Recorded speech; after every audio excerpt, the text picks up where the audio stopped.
Hello guys, দেখতেই পাচ্ছ বেরিয়ে পড়েছি প্রেসক্রিপশান নিয়ে। আজকে তোমাদের দাদা ভাই দাঁত তোলা হয়েছে, তো সেইটা ওষুধটাই আনতে যাচ্ছি। তারা বলছে এইখানটা ইঞ্জেকশন আনতে হচ্ছে। এই দাঁতে টুকরো, এই টুকরোটা পড়ে গেছে, সেটা থেকে গেছে, আর সেটাও পড়ে গেছে। সেই টুকরোটা পরে তারপরে পকেটে করে রাখতে নিয়ে এসছে। তারপর জামাকে দেখালো, আমার জামা সবাই তোমরা চিনতে পারবে না। তারপরে এই যে আমরা আনতে যাচ্ছি ইঞ্জেকশনটা শুরু হবে। আমরা মেন রোডে উঠে পড়েছি, এবারে হেঁটে যাচ্ছি। এই যে আনছি, যাচ্ছি বন্ধুরা।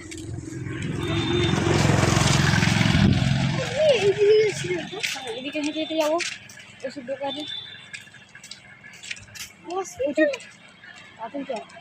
এখানে একটা চুড়ির দোকান আছে, দেখতেই পাচ্ছ।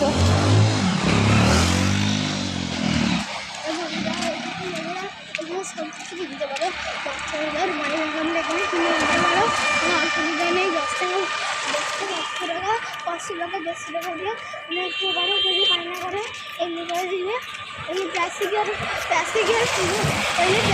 বড় বানিয়ে দিলে ব্যাস।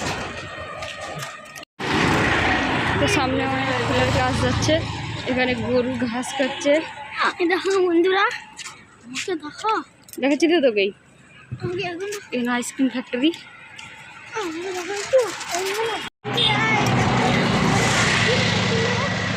খাচ্ছি আমার ইঞ্জেকশনটা, কয়লা ইঞ্জেকশন নিবে, একটাই নিবে। সামনে ভেড়া শুয়ে আছে। বন্ধুরা দেখতেই পাচ্ছ ভেড়া, এই যে সব ভেড়া দেখতেই পাচ্ছ। তোমরা এখানে আদর করতে পারো, কিছু করে কামড়ে দিবে না, আদর করতে পারো। তখন আমরা হেঁটে হেঁটে যাচ্ছি, তারপরে লেখা টোটো, তারপরে আমরা হেঁটে হেঁটে যাচ্ছি মেন লাইটে। টিউশন নিয়ে ওষুধ আনতে গেছিলাম, তো ওষুধ পাইনি, ওষুধ দোকানে বললো ওষুধ নেই। তো আজকের মতন এইটুকুনি, টাটা। দেখা হচ্ছে নেক্সট কোনো ব্লগে। তোমরা যদি আমার চ্যানেলে নতুন হয়ে থাকো তাহলে সাবস্ক্রাইব করে দিও। টাটা।